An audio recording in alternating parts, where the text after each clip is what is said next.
Halo semuanya, perkenalkan nama saya Muhammad Dimas Aditya dari Program Studi Sistem Informasi Angkatan 2025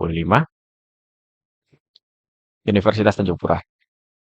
Kali ini saya akan mempresentasikan sebuah program yang saya buat untuk mata kuliah algoritma dan struktur data, yaitu sistem inventaris barang toko sederhana berbasis Python. Kita langsung saja. Program ini memiliki 8 fitur utama, yakni tampilkan barang, tambah barang, hapus barang, transaksi keluar atau masuk, undo transaksi, cari barang, sortir barang, dan riwayat transaksi. Kita mulai dari awal di struktur data yang pertama. Di struktur data yang pertama yakni linked list. Kalau kita lihat dari kodenya, ada kelas node yang menjadi blok pembangun dasarnya. Lalu setiap node menyimpan satu dictionary. Ada kode, nama, kategori, harga, dan stok. Dan plus satu pointer next di sini yang menunjukkan node berikutnya. Nah, kelas linked list ini hanya menyimpan satu hal. Ini head untuk referensi ke node pertama. Dari situ semua operasi nantinya ditambah, hapus, update, stok, dan konversi ke list. Untuk list list itu kita mulai dari head, lalu langkah satu ke satu ke node berikutnya sampai ketemu yang kita cari. Kenapa link list? Karena kita butuh struktur yang ukurannya dinamis. Barang bisa ditambah dan dihapus kapan saja tanpa perlu menggeser elemen lain seperti pada array biasa. Nah, proses hapus pada linked list hanya membutuhkan pengubahan satu pointer dan tidak memerlukan pergeseran data.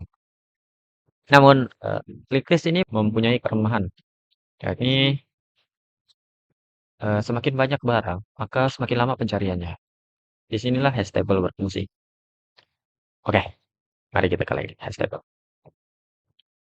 Di hash table, saya menggunakan spread chaining. Idenya sederhana sih.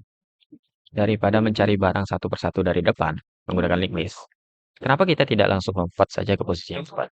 Nah, Stable di sini melakukan ini dengan mengubah kode menjadi indeks angka di sini. Nah, def hash.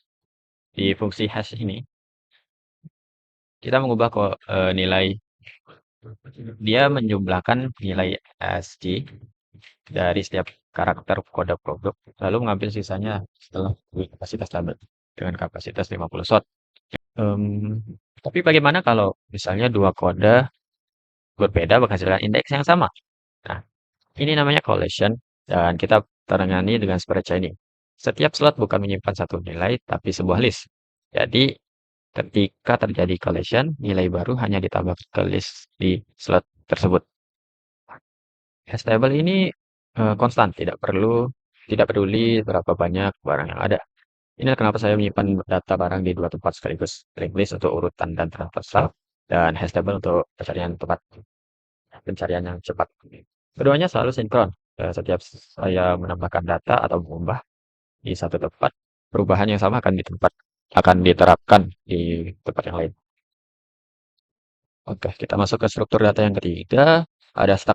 Di sini stack saya gunakan untuk fitur undo. Stack bekerja dengan prinsip LIFO atau last in first out. Transaksi yang paling terakhir masuk itulah yang pertama bisa diundo. Persis seperti Ctrl Z. Implementasinya sederhana. Kelas stacknya ini membungkus Python list dengan 3 operasi utama, yakni push, pop, dan pick. Push untuk menambahkan data atau menyimpan transaksi baru, pop untuk mengambil dan menghapus transaksi teratas, dan pick untuk melihat transaksi teratas tanpa menghapusnya atau mengubahnya. Setiap kali user menambahkan barang, menghapus atau melakukan transaksi masuk atau keluar, sebuah dictionary yang berisi detail transaksi di push di sini. Saat undo dipanggil, kita pick dulu, lalu baru kita tampilkan review transaksi yang tadi undo dan minta konfirmasi ke user apakah barang ini mau diunduh atau tidak. Untuk transaksi masuk dan keluar, undo berarti mengembalikan stok bernilai. Untuk tambah barang, berarti undo menghapus barang tersebut dari linked list dan hash table. Dan untuk menghapus barang, undo berarti memasukkan kembali data barang yang tersimpan ke dalam kedua server tadi. Jadi akan saya tunjukkan program. Kemudian kita ke link list. Maksud saya ke linear search dan bubble sort. Di linear search, eh, ini fungsinya untuk iterasi setiap barang dari awal sampai akhir. Kita ngecek apakah keyword yang dicari. Nah, kita cek apakah keyword yang dicari ada di dalam field yang ditentukan. Nah, pencarian ini mendukung pencarian substring. Misal kita ingin mencari banyak mie. Nah, mie goreng, mie kuah, dan mie rendang gitu. Kita cukup menuliskan keyword mie di situ dan akan otomatis keluar semuanya. Oke. Terus di sini algoritma kedua adalah bubble sort. Cara kerjanya nggak simple. Kita membandingkan dua elemen yang bersebelahan, lalu kita eh, kalau misalnya urutannya salah, kita tukar. Kita ulangi proses ini sehingga elemen terbesar ke posisi paling akhir setiap iterasinya. Eh, Sebenarnya ini cukup kompleks ya karena misalnya kita ada 100 barang, berarti ada sekitar 10.000 perbandingan. Tapi untuk skala toko yang kecil, bubble sort ini sudah yang paling memadai. Fungsi ini juga mendukung sorting ascending dan descending untuk tiga field, nama, harga, dan stok. Agar data tidak hilang saat program tutup, saya membuat kelas database terpisah untuk dua database. Yang pertama database barang. Database barang ini menangani penyimpanan barang. Dan database riwayat ini menangani riwayat transaksi. Saat program pertama kali dibuka, metode atau fungsi muat di sini diaplikasikan. Jika nanti program akan membaca file JSON dan memuat datanya ke link list, stable, dan stack. Saat ada perubahan, di sini fungsi simpan di dalam sistem inventaris akan memanggil kedua database untuk menulis ulang. Biasanya program ini akan menyimpan database yang ketika tutup buka lagi semua riwayat atau datanya bisa ada. Mari kita lihat sekilas bagaimana program ini berjalan. Misalnya kita input barang dengan eh, yang kedua kodenya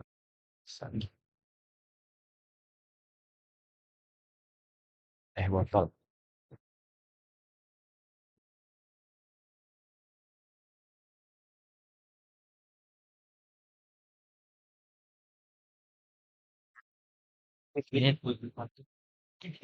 Ini barang berhasil ditambahkan. Misalnya kita lakukan transaksi.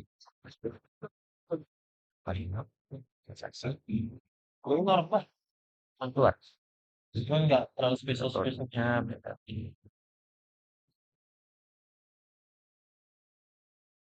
Apa?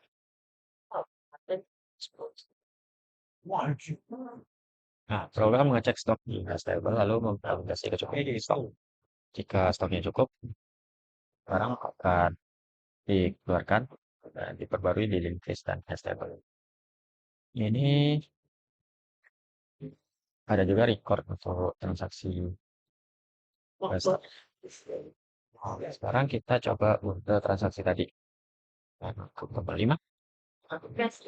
Di sini dengan metode pick kita bisa melihat transaksi terakhir yang kita lakukan. Sebelum menghapusnya. Lalu kita konfirmasi, bisa kita konfirmasi yes ini botol teh botol telah dikembalikan ke stok awal.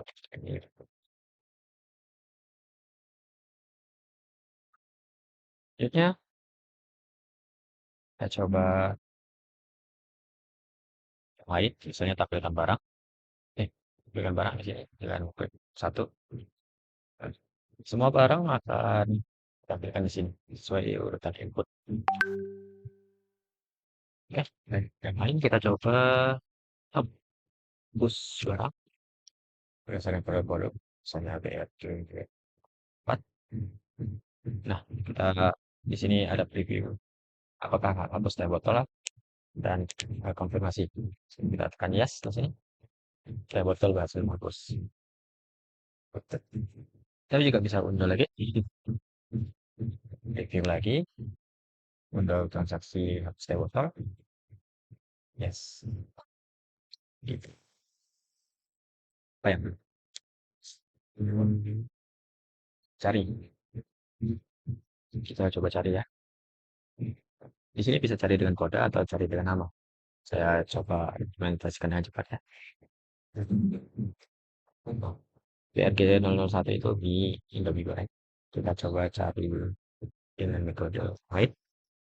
Kenapa misalnya kita masukkan mie, maka akan keluar semua mie yang kita punya. Semua substring mie yang kita punya. Terakhir, oh masih ada dua ya. Kita coba urutan barang berdasarkan stok. Karena kita ingin mengecek stoknya misalnya. Dengan ascending akan ditampilkan stok urutan barang berdasarkan stok dari yang terkecil ascending. Descending dari yang terbesar. Selanjutnya ada riwayat transaksi. Coba cek. Nah, transaksi yang baru saja kita lakukan. Karena ada beberapa yang kita unduh tadi, jadi itu juga dihapus dari database. Demikian presentasi dari saya. Terima kasih banyak telah menyimak. Semoga penjelasan ini bermanfaat. Terima kasih.